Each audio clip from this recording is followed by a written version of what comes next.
program DPW ya sebetulnya. Program DPW dan ini putaran sudah keempat. Ya sudah Lebak, kemudian Pandeglang, Serang, dan ini keempat.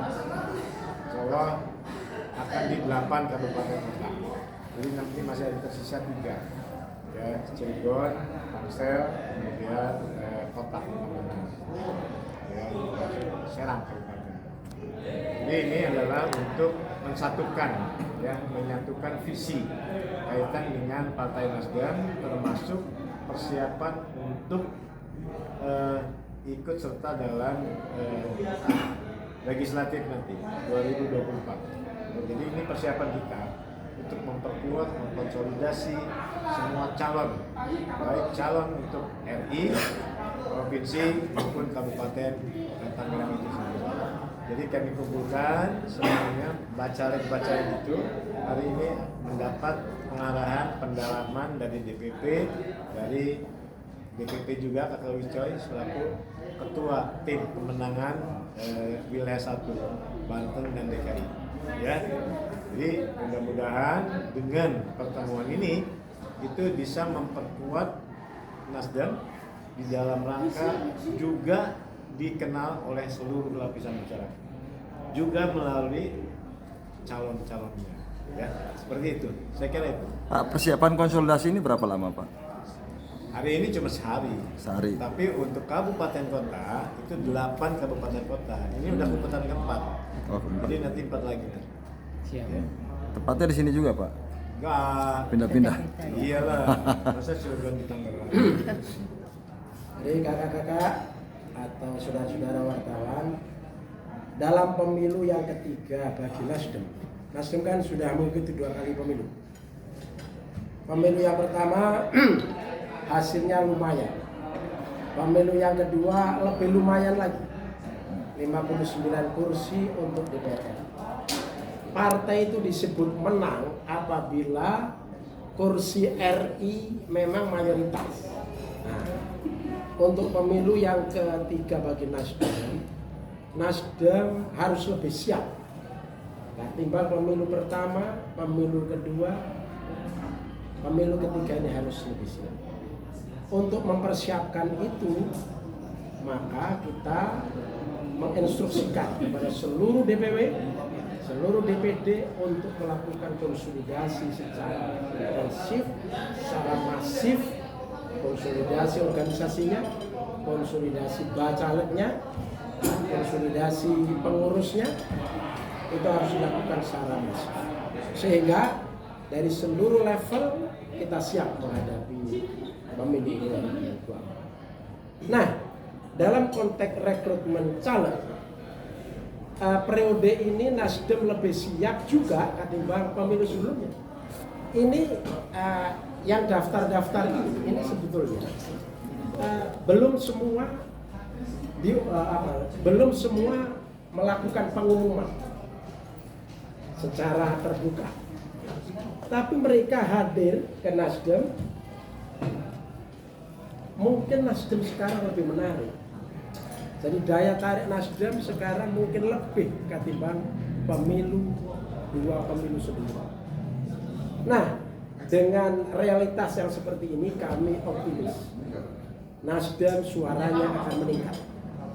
Di Banten yang RI-nya belum ada, insya Allah dengan caleg-caleg yang ada ini, baik Dapil 1 RI Banten, Dapil 2 Banten, Dapil 3 ini, insya Allah kita dapat terus. Semua termasuk provinsi. Dari 10 Dapil, saya dapat laporan dari ketua, dari Sekbin, setiap Dapil caleg-calegnya berbeda dengan periode. Kita optimis. Jadi insya Allah alam, kata Pak Surya, alam ini sedang berpihak pada nasional. Sehingga nasional kalau tidak juara 2, tidak juara 1, ya insya Allah juara 3, juara 2. Mudah-mudahan ini malah juara 2. Pak, jadi ini semacam target juga, Pak, ya? Ya, jadi memang semua diperintahkan siap ini untuk mencapai target. Target Pak Surya adalah minimal juara 2. Mudah-mudahan ya. Ada yang bertanya, sosok anggota DPD, DPC yang menjabat mensuat artinya tidak memperhatikan kepada umumnya, contohnya jalan raya, pasar, sekolah, rumah dan lain-lain. Syarat yang pertama adalah dia niat sungguh-sungguh untuk menjadi caleg. Niat. Jadi pertama itu niat, sungguh-sungguh. Setelah niat, maka dia harus punya semangat bekerja,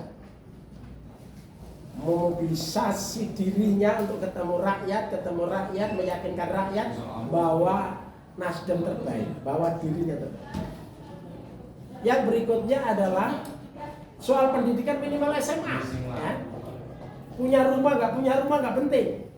Tapi dia yang berikutnya adalah punya modal untuk membiayai semangatnya, untuk membiayai niatnya, untuk membiayai idealismenya, untuk membiayai cita-citanya. Ya, kalau nggak bisa, nggak punya modal, terus gimana dia cari ke sana kemana? Itu aja udah cukup.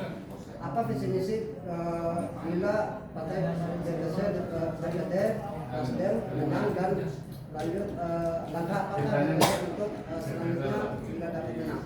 Berarti Tanyaannya ngerpek dari mana bisa? Jadi Nasdem siapapun nanti yang terpilih RI provinsi kabupaten harus membawa semangat gerakan perubahan restorasi Indonesia. yel-yelnya. Tadi saya jelaskan di situ.